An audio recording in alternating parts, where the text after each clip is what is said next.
kingdom polemics exist to equip the church for battle against the kingdom of darkness in light of the particular threats of our day. Kingdom polemics is about taking the cosmic, Christological concepts of the Scottish Reformed and connecting it to the ground. How you doing? Kingdom polemics. I'm going to do an episode based on a request. So one of our listeners, Tim, his last name is evading right now, but he knows who he is. He's thinking through forming a committee in his church about reaching out to their community and just being intentional with the call to gather in the Great Commission, not just perfect the saints, but to gather and perfect. But before I go into my, I'm just going to have some thoughts about this. This is not some like treatise on missions, but some things that I have thought through as we have. I think we've done a pretty good job of bringing people in to the church and discipling them in Miami. I want to bring up something that is just an announcement, an advertisement for a church seeking a pastor. So this church is called Grace Presbyterian Church. They are in Fresno, California. They are seeking to call a new pastor. This is a very much confessional, Orthodox, old school Presbyterian church. Right, their previous pastor was a member of the GRN Council. It's a small church, about 100 folks, give or take some, in a hard area, a challenging PCA world. Let's just say that. And California is just hard for many reasons, right? And they're seeking for someone to take that call to shepherd them. It's Grace Presbyterian Church, Fresno, California. So, you know anybody who would be interested in that call, put the word out. If you are someone interested in that call, reach out to me. I have some information about some of the details, but people are leaving California. People are leaving California, but hopefully there'll be some folks that will be willing to go to California as well. All right. So that said, let's talk about some things that we need to keep in mind for our churches to not become frozen chosen, but places where we have genuinely and vibrantly been abundantly multiplying disciples and not just doing musical chairs with people looking for a reformed church. Now, the first thing I want to bring out is the need for redemptive formation. What I mean by that is when we think missions out there, we have to start with the gospel being preached in the church in a particular way. Redemptive historical preaching, like Paul, 1 Corinthians 2:2, I decided to know nothing among you except Jesus Christ and him crucified. Therefore, as you receive Christ, so walk in him. Colossians 2. The grace of God teaches us to renounce ungod. That regular Christological redemptive preaching in the pulpit, week after week, and even outside the pulpit, is so vital to the missional conversation. Why is that? If your church is not regularly seeing themselves in light of being redeemed by grace and sanctified by the redemptive work of Christ, they're not going to see themselves as needy people with gratitude on a regular basis, and they're not going to see others. See, you will only see around you what you know about yourself. And if you're constantly in a ministry that is exalting and connecting everything to the epicenter of grace like the scriptures do, it can be very hard to even talk about missions. You're gonna not see lostness with brokenness. You're gonna be constantly offended and self-righteous because you're not regularly being reminded about where your righteousness comes from.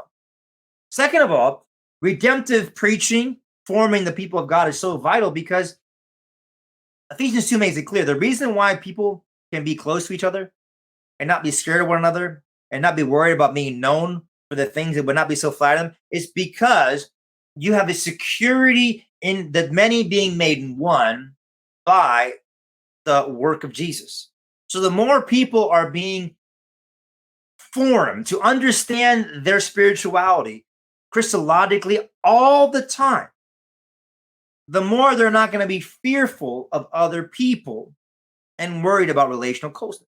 The more they're not going to be in fear of being rejected and taking risks. See, if your approval and sense of right comes from people, you're never going to have a church culture that is evangelistic because people are going to be scared of rejection because the gospel brings rejection. But if you are regularly reminding them who you are in the story of Jesus, people will not fear rejection, but their gospel security will lead them out. You will not speak half truths and partial truths if your people are regularly being reminded of their truthfulness and their security and assuredness in the gospel.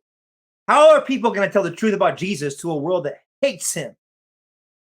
By regularly being formed by the truths of the gospel day after day. The gospel is also what matures people so that we have a congregational maturity that enables us not just to bring people in, but also to develop them. And what I've noticed is that many congregations, because they have not had gospel preaching, what I mean by gospel preaching, I don't mean by preaching the gospel at the end of a sermon and having a gospel, service. I mean by Ephesians, Philippians, Colossians, Hebrews, forming the life of the church around the gospel. There is not a maturity that allows people to, when they come in, to be formed deeply. You need to have that, I believe, to be successful. Connecting the gospel regularly to real life and your real people will connect your people to real life and real people. Okay? And last thing about redemptive formation being a key component to being a missional church is that the only kind of holiness that I believe is attractive via Titus 2 adorning the gospel is humble holiness. If your people have all sorts of holiness but are just super proud of their holiness and very egotistical about it, it's going to be very hard for you to be a place that connects with people that don't know God if everyone is so impressed with their holiness. But gospel preaching, gospel driven sanctification, it produces a holiness which is humble, and a humble holiness is truly distinct and from the world and enables us to actually draw people in. So the first thing, you got to have redemptive centric formation in the church so that your people would be the certain kinds of people that need to be to do this. The second thing I would say is the house cleaning principle. There's a lot of things in many churches that is in the way of mission. You got to clean that stuff up. You got to identify what it is. What is it that does not help us gather and perfect the saints? Every church has things that are unnecessary mountains that we have placed in the way of missions, right? Could be traditions in the church that serve no purpose other than maintaining the previous status quo. It could be money being used for all sorts of things that don't have anything to do with enhancing the Great Commission. It could be tribalism in the church. You got a church that is the Black Lives Matter church, the Malcolm X, Martin Luther King kind of like tribalism that is a part of your liturgy and your worship services. It could be the America First Church and the God Bless America. Listen, tribalism that makes things particular to humans somewhat of like a liturgical, doxological emphasis, that is not going to enable you to be Revelation 5 people. Committees that have no direction or connection to anything about the actual mission of the church. And these committees are doing things that is not consistent with what the church is supposed to be about as Presbyterian people. You need to deal with those kind of things, right? Officers in the church that are not godly. Let me tell you something. Forget talking about missions. If you have ungodly elders, and I say ungodly, I don't mean like, cussing up a storm, getting drunk, and cheating on their wife. I'm saying people that just are not above reproach and truly comprehensively reflective of the spiritual depth and character that is becoming of elders. So if you have ungodly elders or not appropriate elders, that's not going to enable you to do mission, right? You have to deal with the idols in the church that aren't allowing you to honor the Lord. So yeah, what I would ask them, what do you need to repent of to be effective? What things are in the way? What things you need to toss out? And I also say too is yeah, not also say. I'll just say this. There's always house cleaning. There's always things I believe that need to be moved out of the way so we can move into a more healthier missional environment in the church. Thirdly, is the household principle. The household principle. What I mean by household principle is that there's something interesting about Titus is known as a church planner's book, right? Titus is the church planner's book. And yet we have nothing here about reaching the community. We have nothing here about connecting with the community. Nothing. Titus 2, Titus and Titus 2 in particular, Titus talks about elders' qualifications. It talks about certain false doctrines that need to be addressed. And then it talks a lot about piety in the household, piety in the home. This is interesting to me because the Abrahamic, notice the Abrahamic, the first Great Commission is not, Matthew 28. The first Great Commission is the Abrahamic promises. And notice something. The promises that God would reach the world was through families being blessed. Meaning that God reaches the world through him forming, worshiping communities known as households and families first. As families are shaped deeply, right, by the things of God.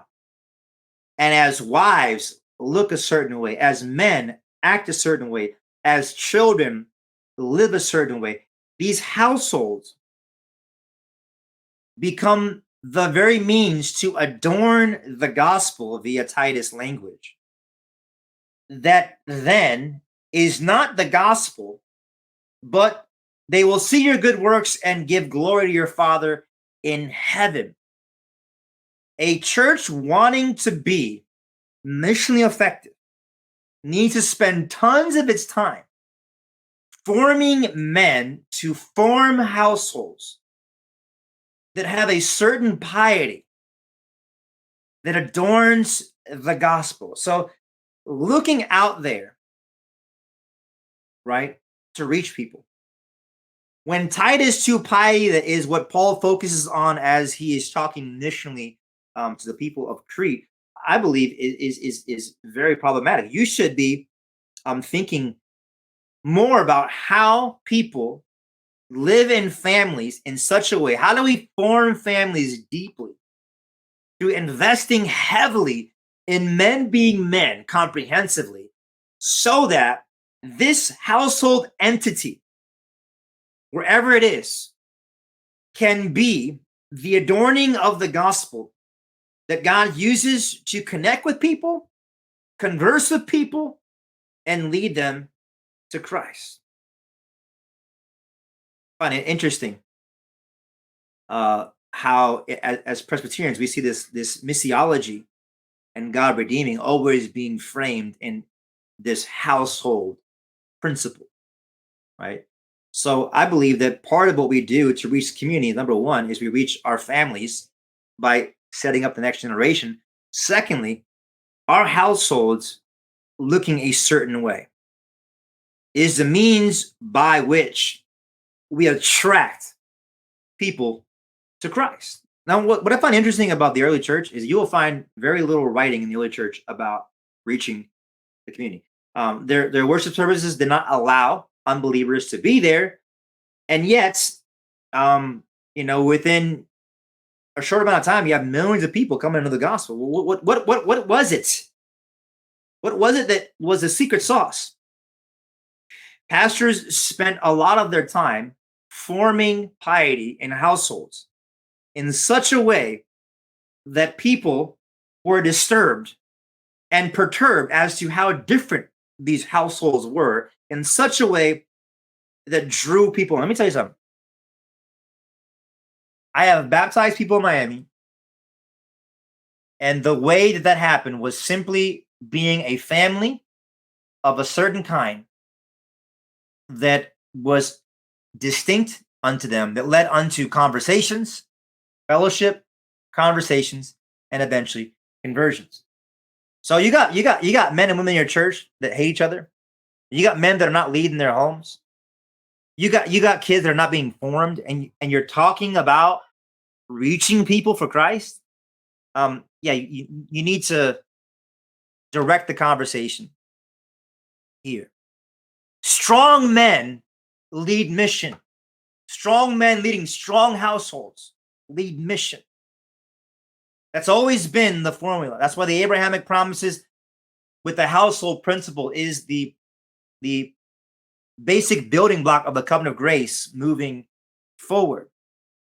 Third thing or fourth thing here upon the household principle is the providential principle.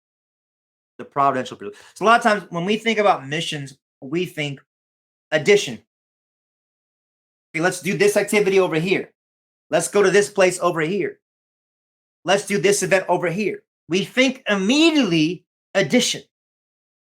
And we don't think intersection. So the reality is that all of your people in church are already around hundreds and thousands of unbelievers. And instead of thinking, how do we as a church do something else? You have to begin to teach and lead and direct and tell people you are already intertwined with people. You work with people. You're in a building with hundreds of people. You have neighbors around you. You are in soccer teams with people. You are in all, and you can think and pray intentionally where life is before thinking about going somewhere else. But let me say something.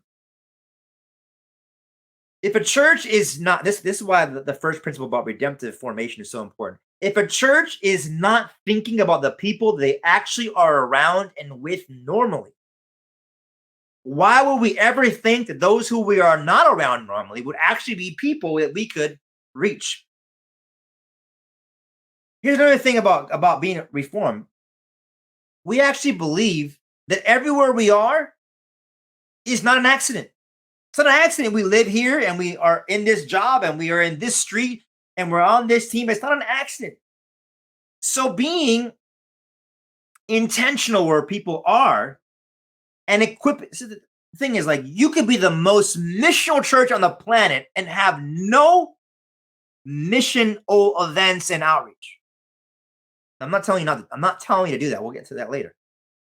But if your people see where they are as missionally relevant, where they already are, wow, you will see a lot of people come to the church. And I believe that in my situation, that has been our bread and butter.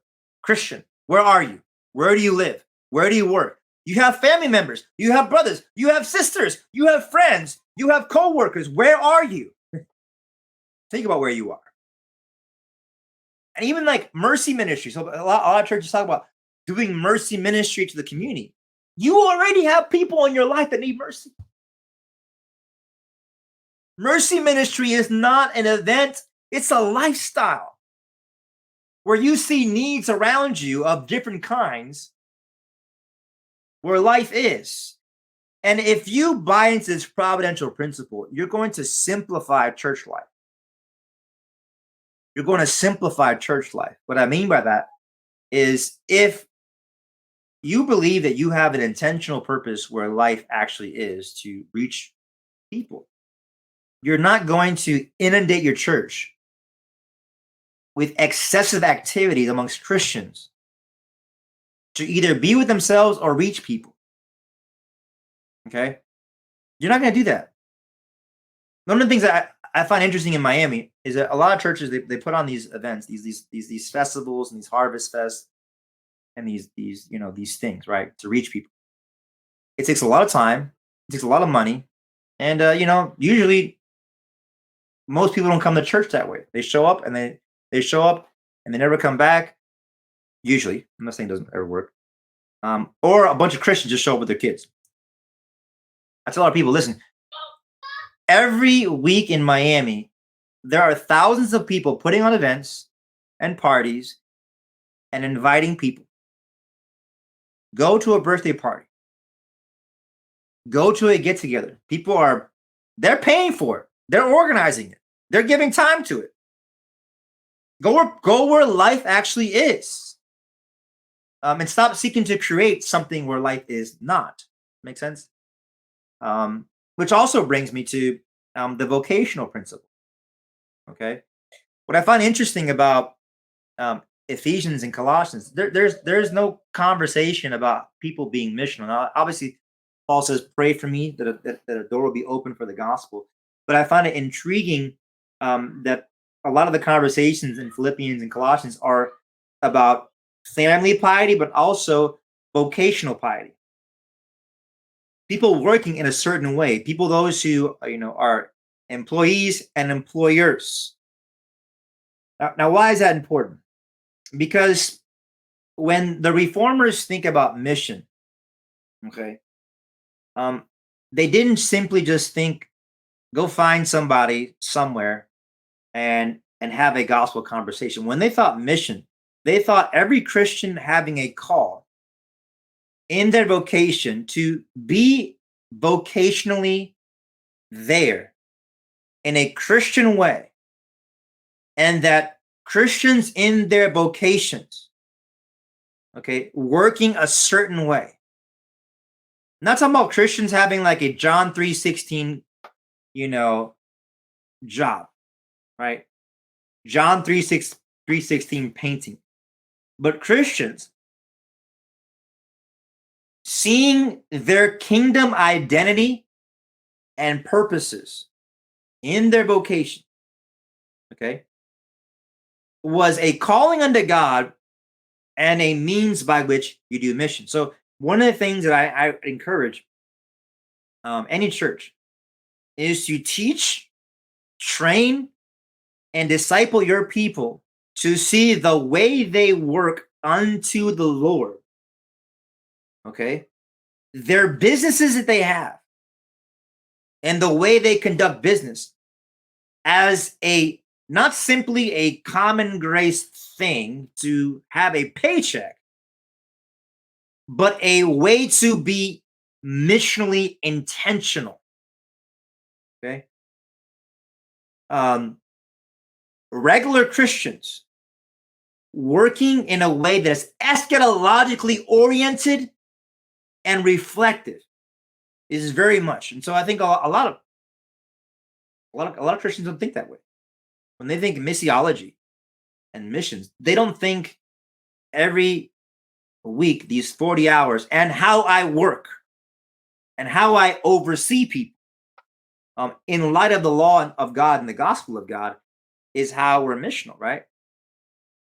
So God reaching Christians in their particular calling. So you should be teaching on this. You should do Sunday schools on this. You should have material on this, helping Christians see making a shoe at a fair price as a way to be missional.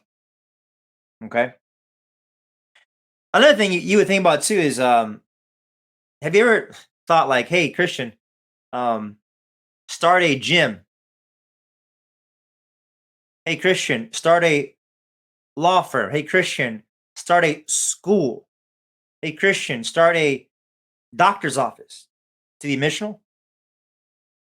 The problem with why we would never think that way is because I keep saying this, and I'm gonna keep saying this because I feel like it's the whole R2K stuff where there's this world there's this world over here of spirituality and Christology, and this world over here that's like neutral or common, like this radical separation of worlds from the kingdom and purposes of God due to this overt reaction against the Moscow folks and the woke folks. I feel like has made us in the very confessional spirituality church reform world to be somewhat anemic in our ability to understand how God's way of reaching people is not simply through the institution of the church, but through Christians as a part of that redemptive institution. Then have institutions that they create that then facilitate adornment of the gospel, relationships, and all sorts of things that then leads people back into the church. I see this all the time with people that set up a school or a counseling center. They do things in a godly way. It serves people. It connects people to a Christian and then eventually filters them back to the church. So oftentimes, would you ever, let me say this, would you ever talk to a member of your church and say, hey, I think a way you could reach this city is with your particular gifts and talents, to use them to create some kind of institution, right? Some kind of business in the community that would be not the kingdom spearhead, but an outpost of the kingdom, of a kingdom citizen there, creating an institution or overseeing an institution that connects many people to the king and his kingdom because it's being overseen by Christians. So yeah, be missional. Be missional in your vocation, in your callings, right? Another thing that's important to bring out with this is the contextual principle. Now, this is something that I think oftentimes is elusive in the reform world, and that is that. Let me just say this: contextualization with the whole city to city, Keller movement stuff. I think it's really muddied the waters a lot. So hear what I'm saying. Paul wrote letters to different congregations differently. He used different words, different sentences, different pictures in different letters because the transcendent message of Christianity demanded a particular way of being presented conducive to this particular church. So why in Philippi do we have all this military citizenship stuff? Because that was the world they live in. And the transcendent Christological truths is conveyed in a conducive manner to them. Let me say this. I think Reformed people oftentimes talk to their context in a way that is absolutely disconnected from the way people understand and convey information. Like so someone's like a Presbyterian church, you're talking to Presbyterians all over the world who think in the terms you think, but you're not conveying your theology in a way that is conducive and consistent to the vocabulary and way of perceiving things that they see. Like so what is all this stuff in the Corinthian letter about wisdom and the wisdom of this and the wisdom of that? Well, Paul is conveying things in a way to convey and also counter the world they live in with biblical truth. So wherever you are, my nose is so itchy. Wherever you are, you should be speaking and preaching and speaking to people in your actual context in a way that makes sense to your context. Okay. So if I was, let me say something. If I was pastoring in Manhattan, if I was pastoring in the biblical South, the way I conveyed information, my vocabulary and way of communicating concepts and illustrations would be very different, so that people can understand the transcendent truths of the Word of God. And that's not seeker sensitive. That's not undermining the objectivity of the Word and the Spirit. That's the New Testament. Speaking things in a way conducive to the concepts and culture of that. So I think that's something that we have to work really hard. It's like we're speaking Reformed theology in a way that these people understand. Now, what a lot of like the progressive folks do, and Reader is great on this. Like they speak to the culture in the way that the culture demands. That's not what I'm talking about. We're talking about speaking to the culture in a way that they understand, but not in a way conducive and consistent with what they demand from us, right? And the more I feel like you have a contextual communication and preaching, the more I believe you will be able to connect with people that are there, right? So imagine, like, what if the regular person that knows nothing about this Reformed universe were to come in here? Would we be speaking in ways that they understand, right? And I believe this is one of the reasons why it's so essential for you to invest and disciple in indigenous leaders. Because typically, people that are raised in a setting, whether it's a rural setting or an urban setting or a affluent setting, people that have been there in that setting for a period of time, when they are discipled and formed spiritually, they are able to do this intuitively without even thinking about it. But a lot of times what we do, and I've seen this in PCA churches all in Miami all the time. The pastor knows nothing about, he has no cultural intelligence conducive to how speaking in a way intelligible to his setting. He's from somewhere else. And somehow, some way, you're in this church, or half of your elders, or most of your elders, have no cultural intelligence where you understand how people process things and the kind of words they use and the kind of ways that they learn.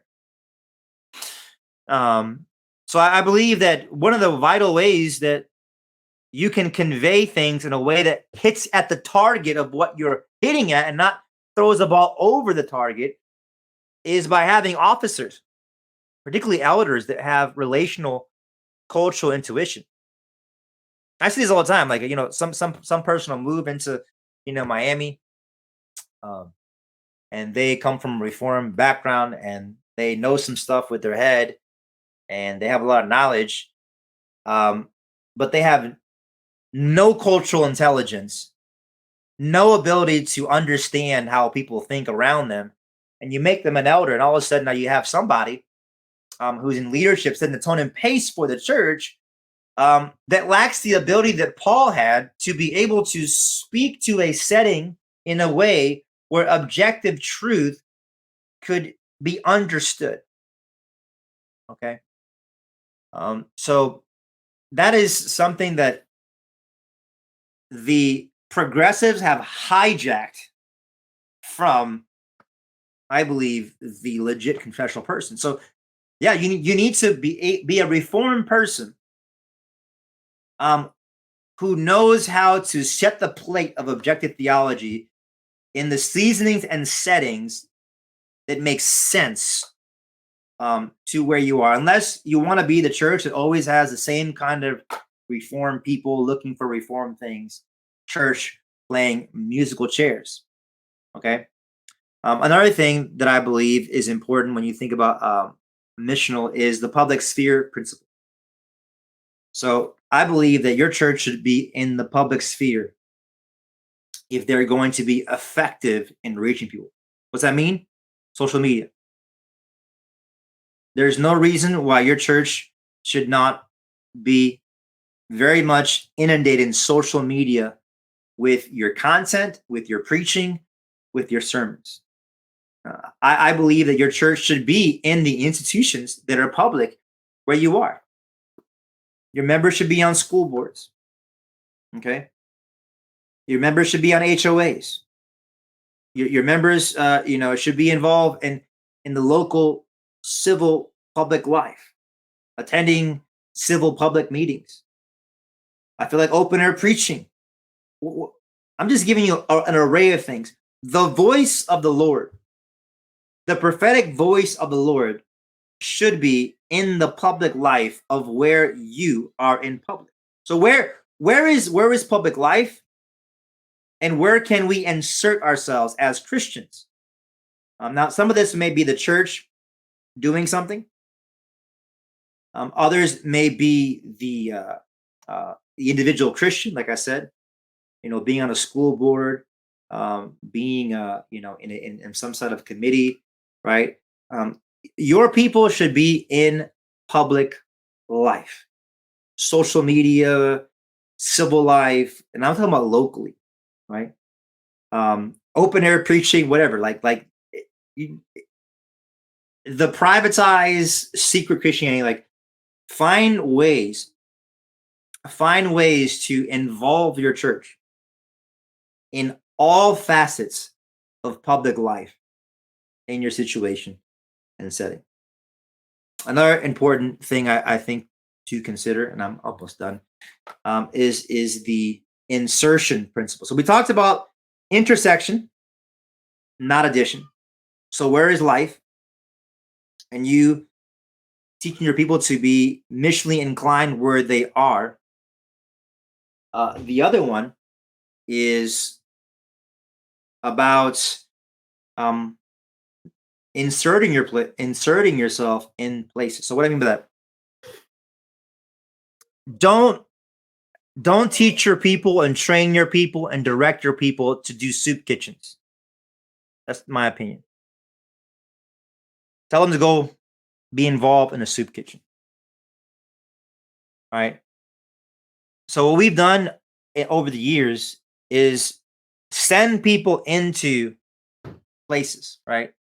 Places where they're treating addicts, places where they're treating, convicts, places where they're treating what. So in your context, there are people. Now, obviously, you remember what I said.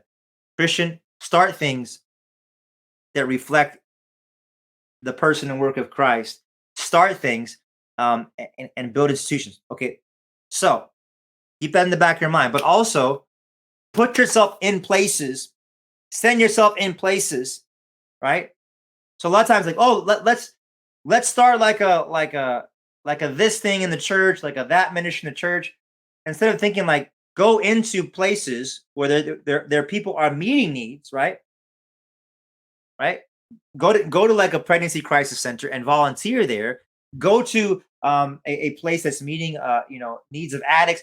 Like, so teach your people to think where are things going on in the city where needs are being met, and where could we insert ourselves in those places.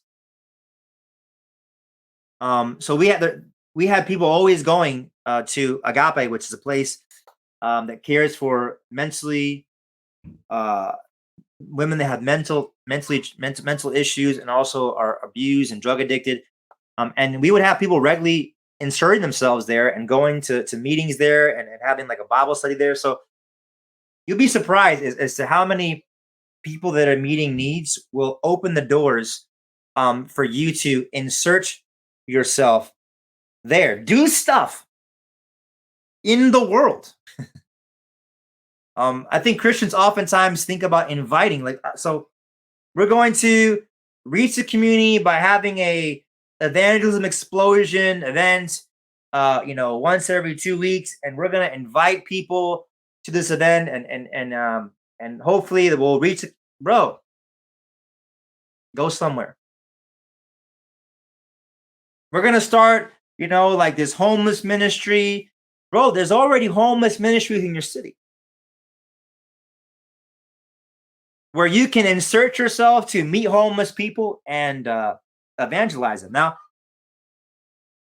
you got to be mindful, obviously, of people that are hostile to Christianity, and that wouldn't obviously be ideal. But um, insert yourself into situations and settings, and obviously teach people to think that way. And here's the last point I have. Okay, this is not rocket science. I believe that if you're going to be successful in the deepest sense, I'm not saying you can't have missional success any other way, but if you're going to be successful, um, in the deepest sense, I feel like you have to have an eschatological optimism, that you teach and preach to your people. Let me tell you this: do you want to kill missions in your church or stifle it and limit it? Tell your people that as time goes on, more and more darkness and more apostasy, and as time goes on, there's going to be more remnants, and the unbelief and apostasy is going to abound and abound, and everything that we know and everything that we see, everything institutional, everything around us is just going to become Babylonian, comprehensive, and saturated, and it's a burning ship. If you believe that this is a burning ship and we're going to be surrounded by Sodoman, satanic Sodoman, and if you think that actually catalyzes all these things that we've been talking about, it does not. It does not. I believe that radical pessimism about how many people will be saved, not that much, because they take Matthew 24 and all these first century texts, and they read them into like the whole between first and second coming period, not believing that God's going to save innumerable amounts of people that are going to like saturate heaven, saturate the globe, believing that everything that we seek to live in and make fruitful in a godly way is just a waste of time, because the devil, is pretty much the most dominant one everywhere. Like, that does not catalyze and I think give your church a deep sense of value and perseverance in missions. Let me tell you something. All the people that catalyzed the modernist missions movement had an eschatological optimism that permeated their ministry. And so I think one of the things that has really made us less effective is we bought into this eschatology of outright and utter failure, both in a spiritual sense, right, and in a consequential sense as to what happens to spiritual people when they live their lives. And we bought into this lie that the devil is more, in the present tense, the devil is more powerful in people than the Holy Spirit is in his people. And so you want to, I believe, make the most out of your church's missional capacity. I think you need to preach to them with the biblical optimism of all the scriptures and the whole counsel of God, particularly the Reformed tradition. Right? Christ's kingship is comprehensive, and invasive and expansive, and we pray that the kingdom of darkness be destroyed and the gospel be propagated in all the world and maintained, like that will form something in your people that will lead them to be confident wherever they are, wherever they are, and whatever they're doing. One of the things that is really important um, in connecting with your community is that you have a pastor, you have elders, and you have Christians that are not weird. They're not weird and hyper spiritual. Now, what do I mean by that? It just popped in my head. I'm sorry. It's just like totally out of my flow. Like, if you don't know how to have real conversations with regular people, if you can't talk about the weather, if you can't talk about, like sports, if you can't talk about regular things with regular people, if you find yourself like always just being like we say we have a term in Miami, it's called too saved. Like you're spiritualizing everything and everything is like a Jesus moment. So you don't know how to engage people regularly. And that there's like this hyper churchy culture, you know what I'm saying? Or like you're wearing your Christianity obtusely and overtly on your sleeve. I think one of the things that has really genuinely helped us connect with a lot of people in our setting that normally would never go to PCA church is that there's a culture in the church from the top down of regularity and normalcy. Like, and one of the things that happens in the church is that I don't know. I think it goes back to just maybe just this is what you're used to, or it goes back to like not being formed in the gospel deeply, so that you don't feel like you need to always be hyper spiritual and unable to like ever just be in normal life, talking about normal things and doing normal things. I feel like we're just very normal folks that have a high view of God, but can relate to normal people. And we're not hyper churchy and hyper spiritual. You know what I'm saying? And I feel like deep formation in the gospel and understanding the law of God objectively and not pietistically enables you to be a church that doesn't have these strange abnormalities and over spirituality and just highfalutenness that doesn't allow you just to like attract regular folks. Okay. So I'm not telling you to dress a certain way and to be cool, but I do believe that like um discipling people away from this hyper spirituality and inability to just be enjoy regular life and regular things and regular people. You know what I'm saying? Like the kind of person is like you start talking about like basketball, you start talking about, fishing, and like it's like, well, that's just worldly, like I'm about the gospel. If you have a bunch of people that all they talk about is John Nolan and John Calvin, and RPW, that's all they talk about and enjoy. Good luck making connections with like people. You need to know people that can go really low and really high, right? And carry their spirituality and their godliness and their piety in a way that is not virtue signaling, strangely churchy. You know what I'm saying? So that's one thing to add to all that. So hopefully this is helpful. I'm sure I'll hear from some of you guys about this, either like that was helpful or not helpful. But anyways, grace and peace. Kingdom Polemics signing off.